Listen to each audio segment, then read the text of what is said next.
You gonna tell me the record? What our records are? I have a baseball here. Doesn't really answer my question. Yeah, we'll do that to start. Okay. Cool. But you don't care about this at all? It says practice on it. Nice. I thought you were gonna do talking about practice.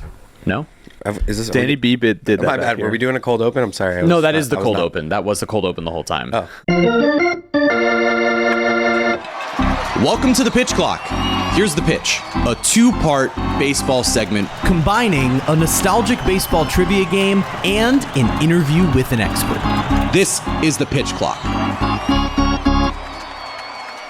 The Pitch Clock is back. Hi, everybody. Hey, so it's a new episode of the Pitch Clock, and I've been promising for weeks that we would update what our records are against each other thus far this season. I had Gabe, our editor extraordinaire, run the numbers. So here's where things stand. Head to head, Chris and I are 5-5 thus far this season. But there was a week in which I squared off against Lewis and I won. So what's my record? 5-5. Moving on. That 6-5. 6-5, right? But Cody's is 5-5. Well, no, but it's the amount of wins you gather over the course of the year, right? There's gonna be a week. If there's gonna be less games, so here's where we're it'll at. be winning percentage. You say that, but there is a week late in the year where I'll be at Camp Fiesta. I would love it if you guys did an episode. We'll do it around the trade deadline. I'll host. I'll ask the questions. Okay. Yeah, you'll be It's a great idea. And you could do a Jeremy impression. Yeah. And you can also play a game that week. That's perfect. And that can catch up. Adnan, Okay. which of these three stories do you find most interesting? How'd I do? He's not gonna like that one.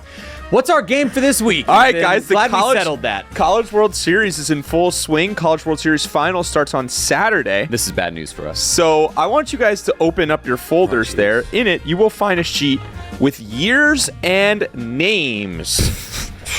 So, based on these names, now some of these players were on the team that won the national championship.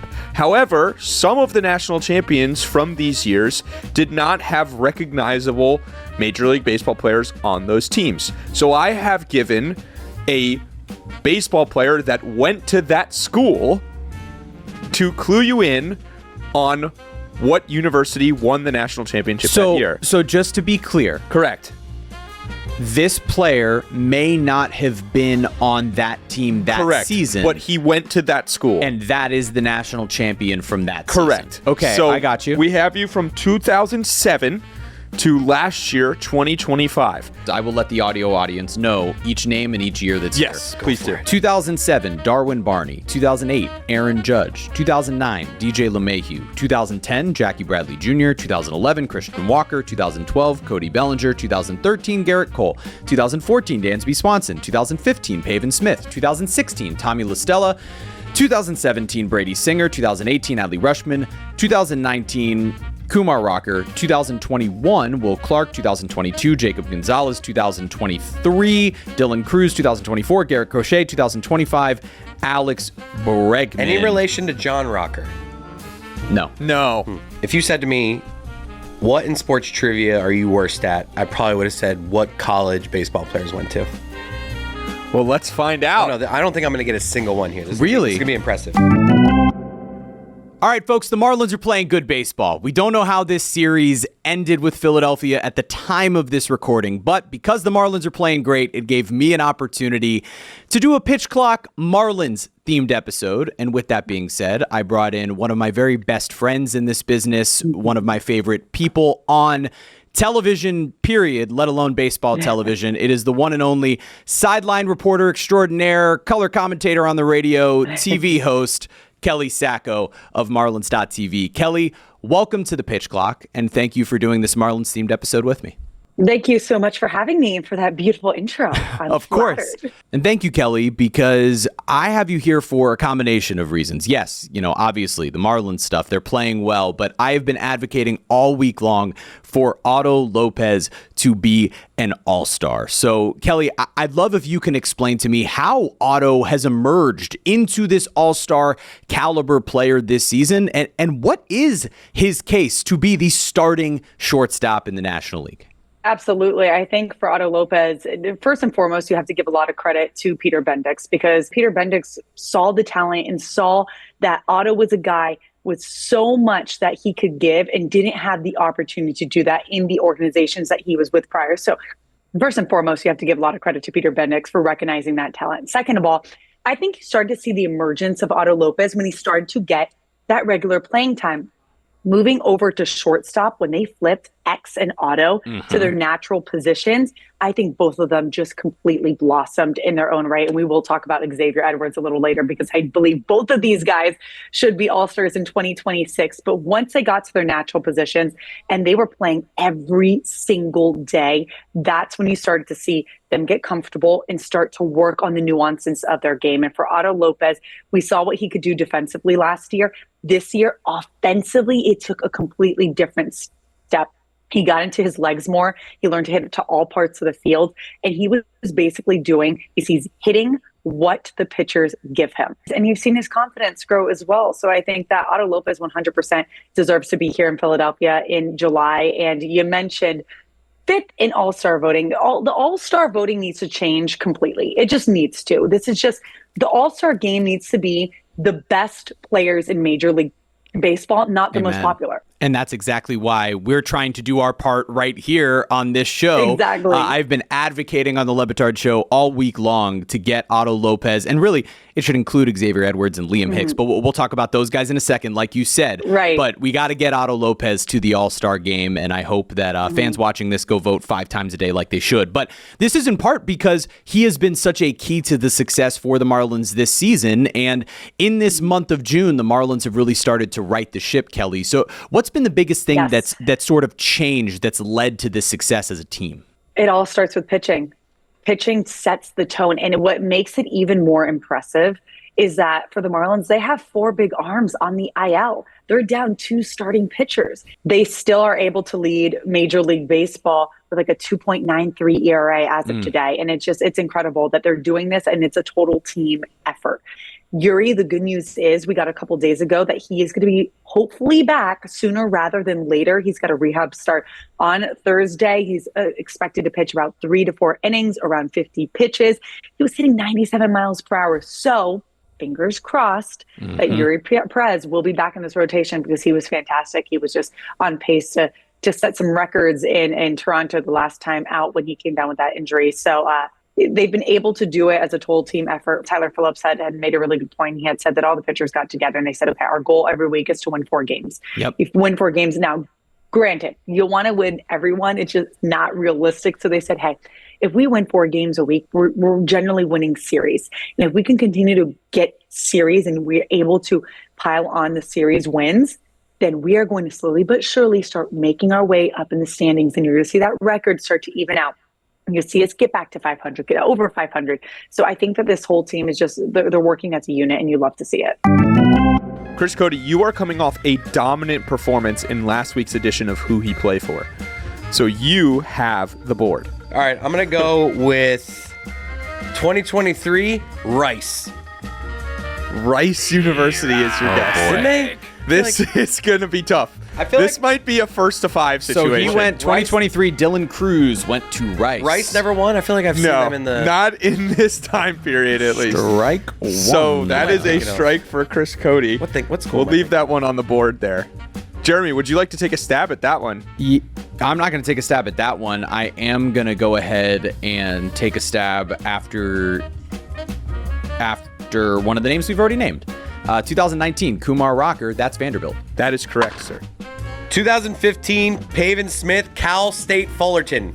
It's not a bad guess because Fullerton has a great college program, I'm just but that is picturing incorrect. Random baseball programs that I can think of.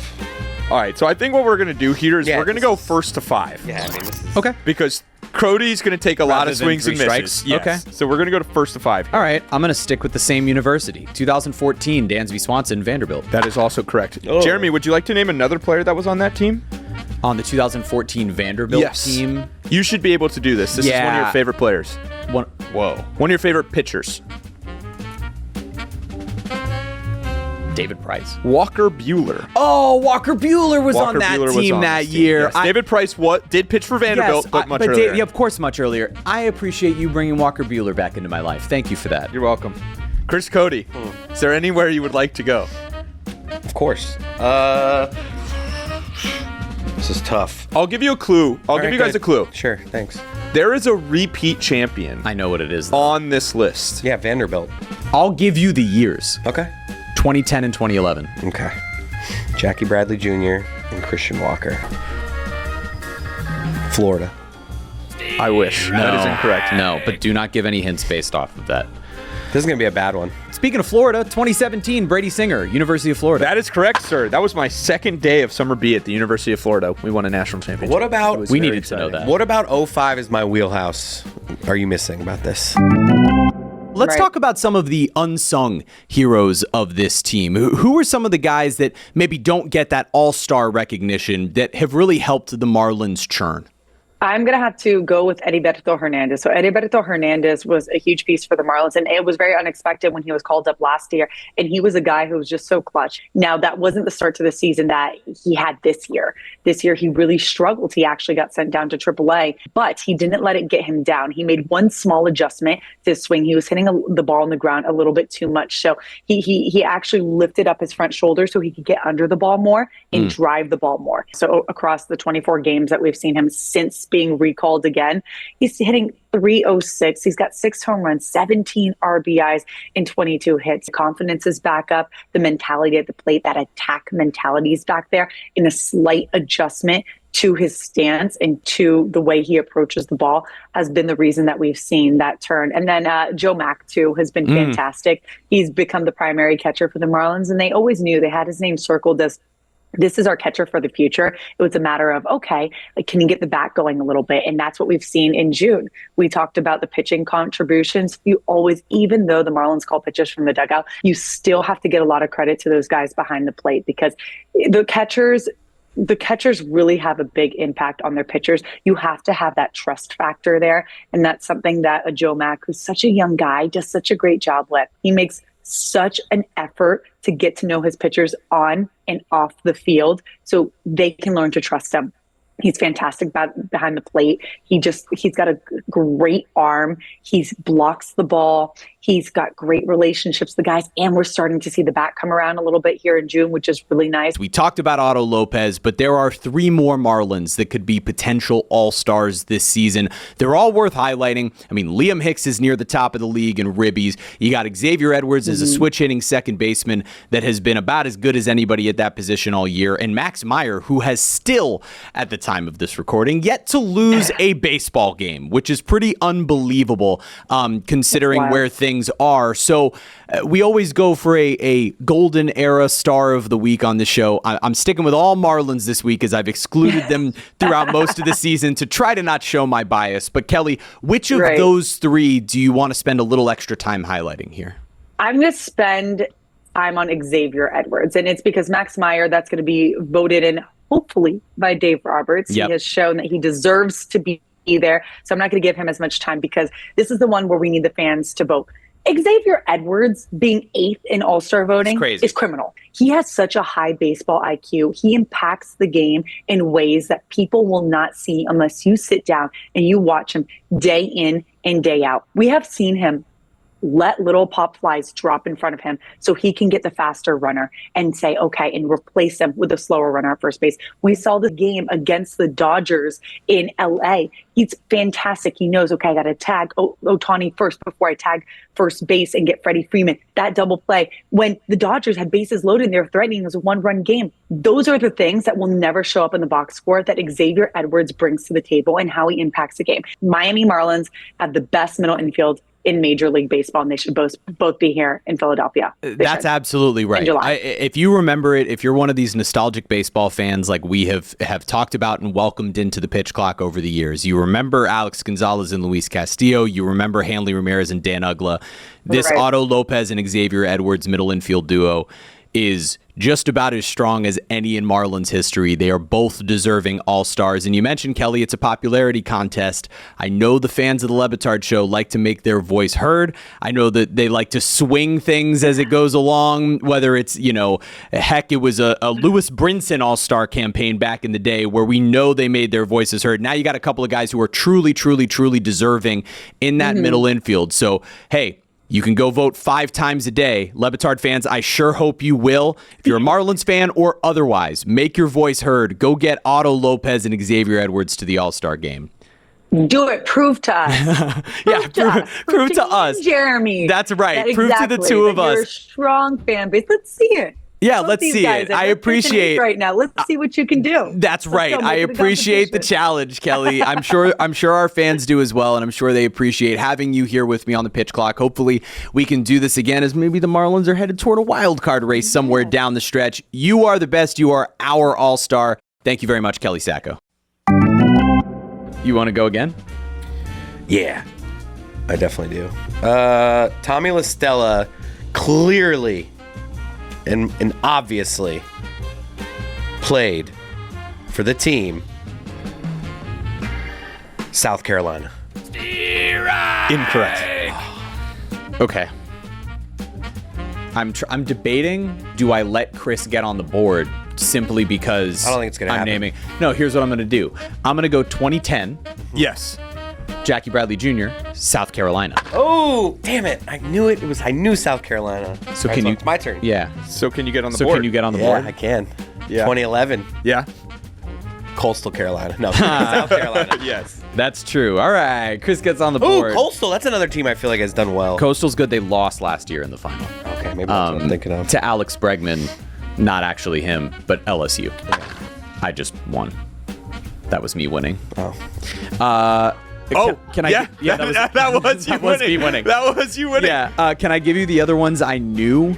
Yeah, let's keep going around the board. Let's see. So Jeremy all is I the knew clear for winner here. sure, all I knew for sure was actually Garrett Cole at UCLA. That is correct. He was not on that team, Right. But Garrett Cole pitched at UCLA. But can I give you a fun fact here? When Garrett Cole pitched at UCLA, he pitched at UCLA at the same time as Trevor Bauer, as well as the guy who is presently leading the Savannah Bananas, Derek Klena, who went on to be the star of Wicked on Broadway. He quit pitching at UCLA to go be Wicked? He was a Broadway star and now is the star of the Savannah Bananas. That's crazy. Did Jacob Gonzalez go to Mississippi State? In 2021?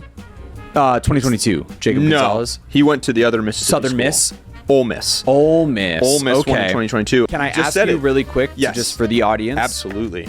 2007, Oregon State, 2008, Fresno State, 2009, LSU, one of 3 times Aaron they're Judge on here. went to Fresno State. Aaron Judge went to Fresno State. 2012. Arizona. That's Cody Bellinger. Yep. 2015. Virginia. Not Cal State Back-to-back Fullerton. V's. 2016 was Coastal Carolina. This was the year they Coastal. shocked the world. That was the year- They beat the Gators. Knocked the Gators out of the tournament that year. So then 17 we said was the Gators. Florida. 18 Adley Rushman, Oregon State. Yes. Okay. Vandy, Mississippi State, Ole Miss in 22, LSU with Paul Skeens and Dylan Cruz. 2024, you have a guess there, Jeremy? I actually don't remember The where Tennessee Crochet went. Volunteers. He went to Tennessee. Yes, so all those Oh. hard-throwing guys, Chase Burns as well. Chase And- Burns was not on this team, though. And I their was gonna put Chase manager Burns. is now the Tony manager of the Vitello. Giants. Yes, Right. correct. And last year, as you mentioned, was LSU. This is just Ethan Well, wanting to talk about Florida College. That is Correct. what he That's wants. 100%. I mean, we didn't even make the College World Series this year. We lost to Troy in the regional, but I don't know about all this we that he's doing, but I know that we, as in the Taché household, now has 6 wins against Chris. Yeah, I don't like it. 7 wins overall. We're getting rid of that Lewis win. Can we just that's out of here. You'll get your extra bonus one. you'll get your bonus. You'll get a chance to play Lewis.